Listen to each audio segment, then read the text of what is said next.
Рычащее существо медленно приближается к табуну лошадей. Почувствовав его присутствие, лошади спешат уйти с его пути. Существо достигает сарая полного овец, где животные съеживаются от страха перед тем, что находится в темноте. Внезапно из радио неподалеку раздается звонок, и одна сторона сарая открывается, позволяя некоторым овцам выйти. Одна овца доходит до середины сарая и падает.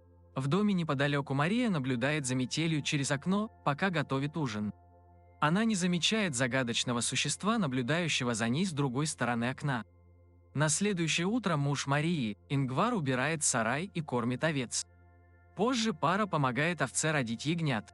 Во время обеда Ингвар читает статью о путешествиях во времени, но верит в настоящее. Тем не менее, Мария размышляет о возможности вернуться в прошлое. Вечером Мария снова проверяет овцу и находит одну, которая кажется взволнованной. Она проверяет живот овцы и замечает, что она беременна, хотя чувствует что-то странное в животе. На следующий день пара метит новорожденных ягнят и отрезает им часть ушей. Затем они обсуждают состояние своей фермы, отмечая, что с годами дела идут лучше. Мария упоминает, что их трактор шумит, и Ингвар планирует его починить. Внезапно их собака лает, привлекая их внимание к беременной овце.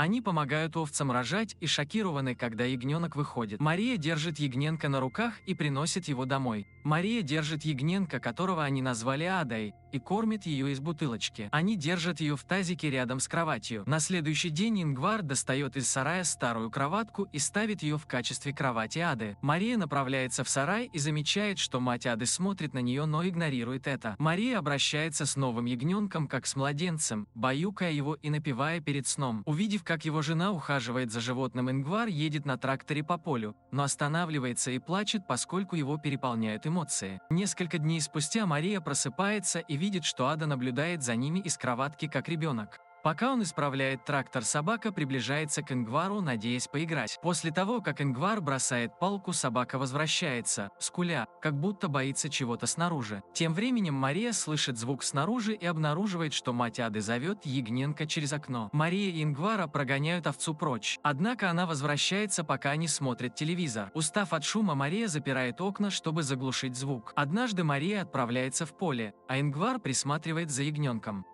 Уложив ее спать на диване, Ингвар идет в сарай, но не может закрыть дверь. Пара одновременно возвращается домой и обнаруживает, что Ада пропала. Они обыскивают весь дом, но ее нигде нет.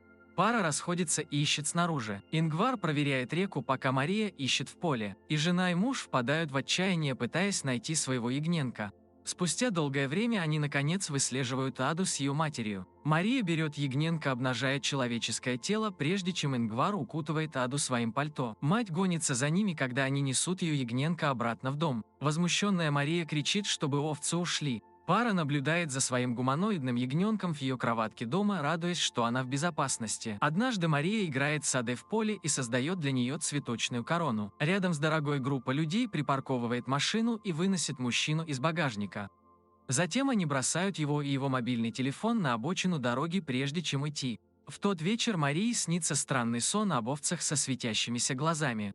Она просыпается от звука, поэтому она проверяет снаружи и находит мать Ады. Она берет винтовку из сарая и стреляет в овцу. Затем она берет тело и зарывает в поле. После этого она возвращается внутрь, не замечая мужчины, прячущегося неподалеку. На следующий день мужчина спит на диване в сарае, но его разбудил трактор.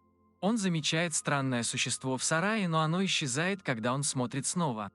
Мужчина выходит на улицу и приветствует Ингвара, который приглашает его на завтрак. Мария рада видеть брата Ингвара, Петура. Он ведет светскую беседу с Марией, но его беспокоит, когда он слышит, как Ингвар зовет Аду. Гуманоидный ягненок ходит по кухне, но боится гостя, который также смущен, увидев это существо.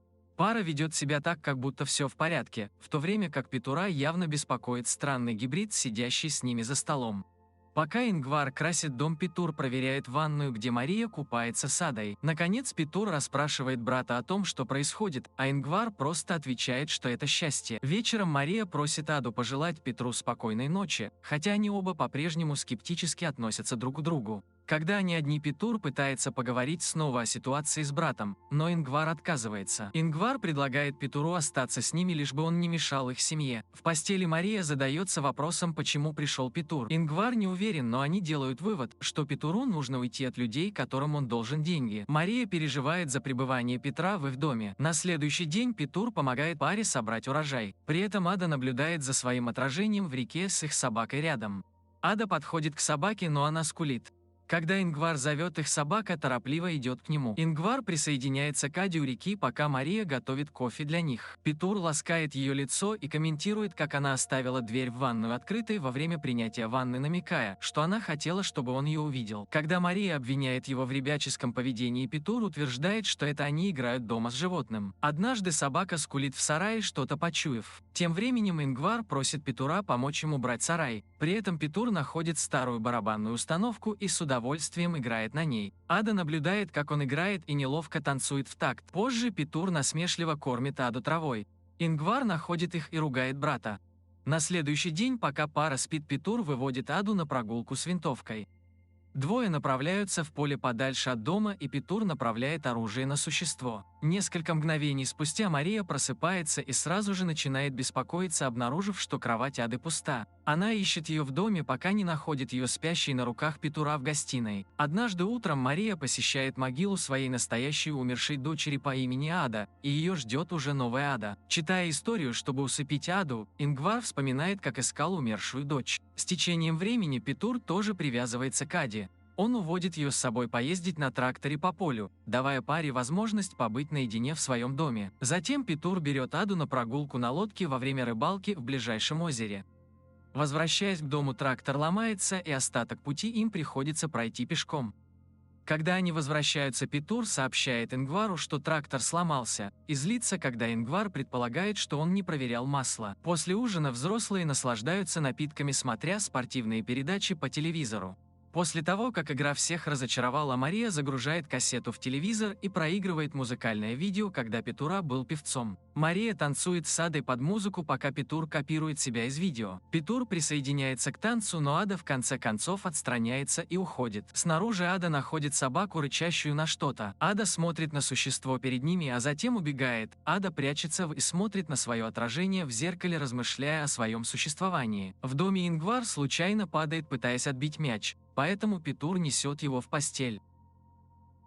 Ада скоро присоединяется к ее отцу в постели. Засыпая, Ада смотрит на фотографию стада овец в спальне. Петур присоединяется к Марии на кухне и держит ее за руку, но Мария небрежно отстраняется. Тем не менее, он искушает ее и пытается прикоснуться к ней, к большому разочарованию женщины. Затем Петур спрашивает ее, знает ли Ада, что Мария убила ее биологическую мать. Мария замирает, понимая, что Петур собирается ее шантажировать. Чтобы он молчал, Мария целует его, затем заталкивает в чулан и запирает внутри. Петур постоянно кричит ей, чтобы выпустить его, поэтому Мария играет на пианино, чтобы заглушить его голос. Вскоре Петур замолкает, поэтому Мария направляется вниз. Она обнаруживает, что задняя дверь открыта, но не видит в доме ничего необычного. Прежде чем Ингвар и Ада просыпаются, Мария забирает Петура и просит его встретить ее в машине.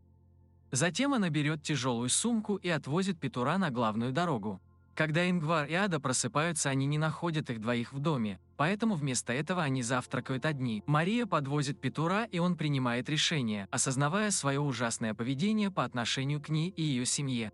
Он садится в автобус и уезжает. Прежде чем выйти из дома, Ингвар зовет их собаку, но она к нему не приходит. Он идет с Адой туда, где Петур оставил трактор, обучая ее тому, как найти дорогу домой. Ингвар пытается починить трактор, но он не заводится. В это время кто-то убил их собаку. Когда Мария приходит домой, она обнаруживает, что дом пуст. В поисках мужа и дочери она слышит выстрел и бежит на звук. Ингвар ранен в шею из своей винтовки гуманоидным бараном. Ада выглядит растерянной, когда ее отец падает на землю. Она кладет голову ему на грудь, пока Ингвар истекает кровью. Ингвар держит ее, но существо забирает ее прочь, и он слишком слаб, чтобы остановить его. Ада скорбно поворачивается к отцу, которого она знала, и уходит с существом. Наконец Мария находит Ингвара и берет его на руки. Она кричит в отчаянии, когда ее муж скончался. Поскольку Ады нигде не видно, Мария совершенно одна.